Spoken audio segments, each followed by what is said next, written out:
Olá, senhoras e senhores, sejam todos bem-vindos, todas bem-vindas a mais uma aula do nosso curso Saneamento Básico e Recursos Hídricos, Direitos e Responsabilidades. Dando continuidade aos temas que estamos tratando, em especial na nossa última aula, quando falamos sobre estrutura do sistema de cobrança, e falamos aqui sobre a forma de cobrança das tarifas de água e de esgoto, nós hoje teremos como tema da nossa aula a tarifa social e os subsídios tarifários. Como já adiantei anteriormente, na aula anterior, nós temos aqui uma ideia de que nós temos uma sustentabilidade do serviço que é garantida pelo artigo 29 da Lei 11.445, ou seja, o dinheiro arrecadado deve ser equivalente ao dinheiro gasto nos serviços prestados. Então, nós temos aqui como premissa, quando a prestação do serviço público é feito por uma companhia estadual ou feito pelo próprio poder público, não existe lucro. Então, a ideia de sustentabilidade é a equivalência entre aquilo que se arrecada e aquilo que se gasta. Quando tem uma prestação por concessão, quando existe a iniciativa privada, nós temos aqui como margem de retorno para esse investimento, para essa operação, né, uma pequena margem chamada de TIR, taxa interna de retorno, que seria o equivalente a uma forma de remuneração como se fosse um lucro. Mas aqui também a agência reguladora acompanha isso muito de perto. E no nosso tema de hoje, sobre tarifa social, nós vamos falar um pouquinho sobre as pessoas com vulnerabilidade social e que precisam de incentivos para fazer frente ao pagamento de suas tarifas. Muito brevemente me apresentando, né? Já me apresentei em outras oportunidades, mas aqui é um praxe nosso de todo início de aula. Sou Carlos Roberto Oliveira, sou advogado, doutor e mestre em Direito pela Faculdade de Direito da Universidade de São Paulo. Tenho pós-doutorado em Direito Administrativo pela Unesp. Sou secretário executivo da Câmara Técnica de Assuntos Jurídicos Institucionais da Associação Brasileira das Agências de Regulação, ABAR. Sou pesquisador do Centro de Estudos de Regulação e Governança dos Serviços Públicos da Unesp, que é, inclusive, quem executa esse nosso curso em parceria com o patrocínio da Agência Nacional de Água e Saneamento Básico. E, profissionalmente, eu sou diretor na Agência Reguladora Ares PCJ no Estado de São Paulo. Para falar um pouquinho sobre tarifa social, precisamos falar um pouquinho sobre subsídios tarifários. Esse tema, que é dos mais relevantes, ele pressupõe a ideia e a lógica de que nós temos uma estruturação de tarifas, temos uma forma de cobrança dos serviços que são prestados ao usuário, que a sustentabilidade é garantida, mas que eu posso ter alguns arranjos, onde eu tenho deslocamento de parte dos custos para uma categoria específica, para que outra possa ter ali um conforto maior para fazer frente aos seus custos. A gente viu na aula passada, quando falávamos sobre estrutura, que nós tínhamos algumas categorias bastante clássicas. Categoria residencial, comercial, industrial, pública e institucional e filantrópica. Essas são as categorias básicas. E quando eu olho nessa pirâmide da cadeia, nós sempre percebemos que comércio e indústria pagam mais, né? E a ideia é que eu tenho maiores tarifas, um maior custeio por parte do comércio e da indústria, para que a residência seja subsidiada, ou seja, para que tenha um menor aporte financeiro. E aí, para entender um pouco mais essa lógica, o que é esse tal desse subsídio, eu trago aqui no nosso primeiro slide esse tema que é tratado lá na Lei 11.445, mas que depois teve um decreto federal que melhor regulamentou. Então, o decreto 7.217 do ano de 2010 trouxe aqui, dentro de uma cadeia de vários conceitos, trouxe aqui conceitos de subsídios. E eu quero explorar isso com as senhoras e com os senhores para entender melhor esse conceito todo. Primeiro, para dizer, então, né, que o artigo 2º desse decreto, ele traz vários conceitos, e lá no inciso 13, ele vai falar sobre subsídios. E nós vamos aqui fazer a leitura conjunta para entender melhor o que se trata. Então, subsídios, né, na visão do decreto, é um instrumento econômico de política social para viabilizar manutenção e continuidade de serviço público, com o objetivo de universalizar acesso ao saneamento básico, especialmente para populações e localidades de baixa renda. Então, aqui algumas palavrinhas são bastante importantes aqui em todo esse processo. Primeiro, para dizer que subsídio é um instrumento de política social. Mais do que somente olhar a sustentabilidade, eu preciso arrecadar o quanto eu gasto, a ideia aqui é entender que nós precisamos de algumas políticas sociais afirmativas para poder inserir a todos nesse processo. Que processo é esse? Aqui na nossa terceira linha, na segunda linha, né? Que é o objetivo de universalizar o acesso. Que nada mais é, já falamos sobre isso anteriormente, a ideia de que todos tenham acesso a esse serviço.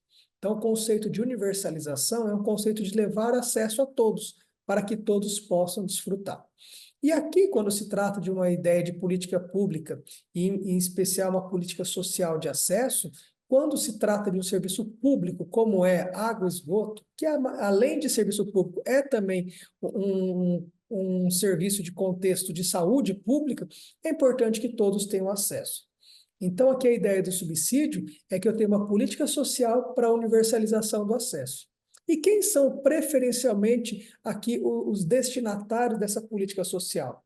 Na terceira linha, especialmente populações e localidades de baixa renda.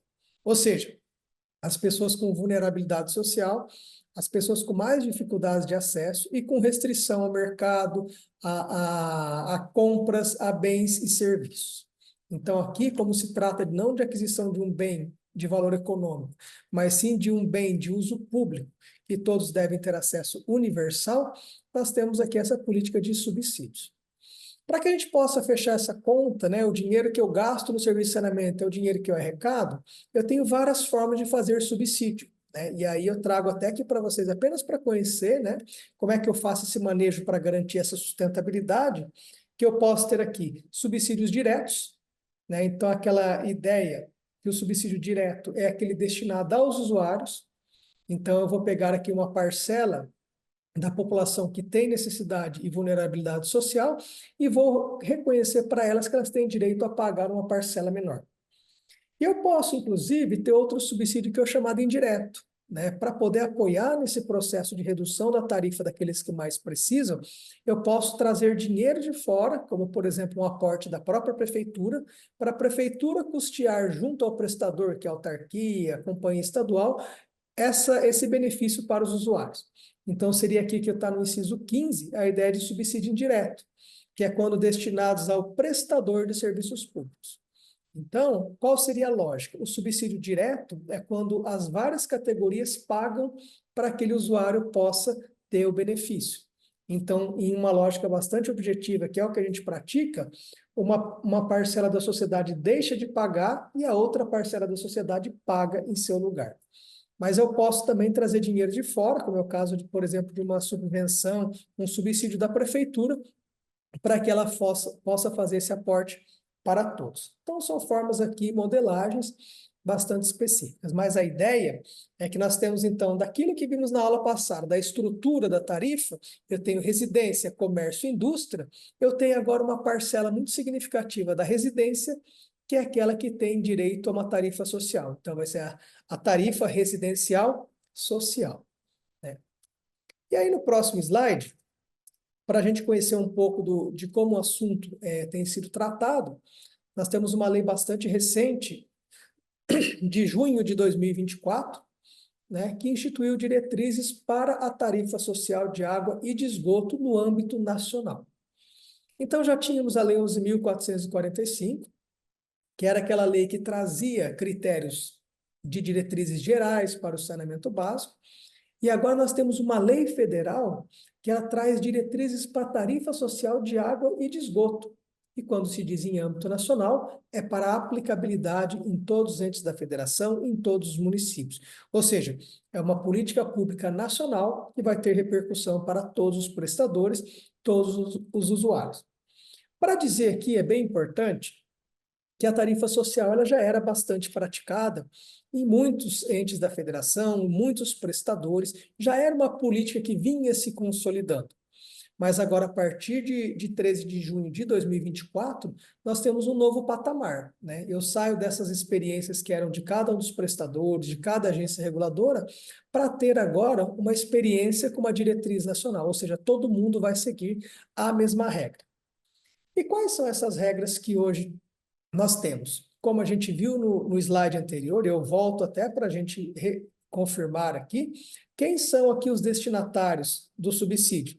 Especialmente as populações e localidades de baixa renda, né? Então, aqui, esse conceito de localidade e baixa renda, a gente vai tratar agora aqui na Lei 14.898, né? Então, para considerações da lei, quem é o baixa renda que é dito lá no conceito do subsídio, né? E aí o artigo 2º dessa lei vai dizer, olha, a tarifa social de água e esgoto deverá incluir os usuários, e aí são aqui agora os critérios, né?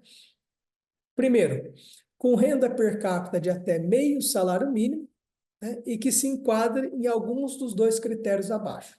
Então, primeira regra, para você ter direito à tarifa social, você precisa, né, na sua casa, ali naquele domicílio, naquela unidade residencial usuária de água e de esgoto, ter uma renda per capita de meio salário por cabeça, né? Então, a ideia de per capita é por cabeça, por pessoa. Então, se você tem lá um casal de idosos, né, são lá apenas os dois, e um deles tem uma aposentadoria de um salário mínimo, então nós temos duas pessoas, meio salário para cada. Se você tem lá os dois e mora mais um agregado, mais um neto, alguém, você tem três pessoas para um salário, tem direito. Agora, se você tem uma fonte de renda ali, tem aquele aposentado e tem mais ali apenas um agregado que depois, em algum dia, deixa de morar, ele está sozinho, né? Então, esse estar sozinho, ele sai do critério de meio salário per capita para ser um salário que é somente aquele usuário. Então, o primeiro critério é que quando eu tenho uma unidade usuária com mais de um salário per capita, né, eu tenho que fazer essa mesma divisão, né? Então, essa é a lógica aqui, que o salário per capita é a base para que eu possa ter um referencial de quem tem o direito, quem está naquela condição de baixa renda. Então, olhando para isso, meio salário per capita é o referencial. O segundo ponto, uma vez que essa pessoa está enquadrada lá nesse primeiro critério, que na sua residência, no seu imóvel, você tem lá meio salário per capita, o próximo capítulo é você entender que essa pessoa precisa ou estar no Cade Único ou receber um benefício do BPC, aquele benefício da prestação continuada. Então, aqui no inciso 1, né, que a tarifa social inclui quem tem uma renda per capita de meio salário, e pertence à família de baixa renda inscrita no Cadastro Único para Programas Sociais, o CAD Único do governo federal.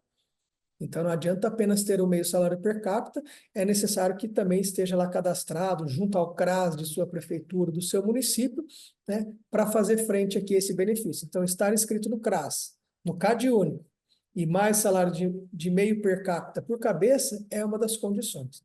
Ou a segunda hipótese, quando você tem renda per capita de meio salário naquela unidade residencial, e dois, que pertença à família que tenha entre seus membros pessoa com deficiência ou pessoa idosa com 65 anos de idade ou mais, que receba o benefício de prestação continuada, o BPC, ou também conhecido como benefício LOAS. Então, esses são os beneficiários que podem acessar o modelo aqui de tarifa social, independente do município, em qualquer ente da federação, independente do prestador. Basta procurar o prestador de serviço, as agências reguladoras estão regulamentando já esse processo, e a ideia é essa. Tem cadastro no Cade Único, então ele está ali classificado como família de baixa renda. Tem alguém da família que é uma pessoa deficiente ou tem mais de 65 anos que recebe o BPC do LOAS, ele tem direito ao benefício. Aqui, uma coisa importante também, né? Você pode buscar esse benefício, você pode fazer a sua solicitação, mas aqui essa lei também trouxe uma alteração importante, né? Essa que eu trago aqui como essa ideia de efetivação do benefício. É que compete agora, né, ao próprio prestador, né, de serviços, né, a companhia estadual, a autarquia municipal, a empresa concessionária, fazer o lançamento automático desses prestadores. Então, vai existir uma avaliação do cadastro desse prestador, e essas pessoas que já têm meio salário per capita, tem benefício LOAS ou está no Cade Único, automaticamente eles receberão os benefícios. É lógico que pode ter aqui algum tipo de parcela de pessoas que não consiga ser captado diretamente dentro do cadastro automático. Então, se a pessoa, por exemplo, ela mora em um imóvel que é alugado e ela não tem um contrato, e ali a inscrição junto ao prestador não está em seu nome, ela vai precisar buscar esse benefício, ela vai precisar ativar esse usuário. Importante dizer também, aqui para finalizar já, que essa lei entra em vigor transcorridos 180 dias. E eu coloquei até aqui em destaque, a partir do dia 12 de novembro de 2024, essa regra é válida para todo o Brasil. Então, aqui nós estamos no período de adaptação, mas a partir do final de 2024, todos esses lançamentos automáticos começarão a ocorrer. Aqui, sobre tarifa social, esse livro 2022, também, Novo Marco do Saneamento Básico no Brasil, traz um capítulo específico para conhecer um pouco mais do conceito e se aprofundar nessa temática, e fica aqui o convite para essa leitura. Eu agradeço mais uma vez pela participação das senhoras e dos senhores e aguardo todos no nosso próximo episódio. Até mais, gente, e muito obrigado.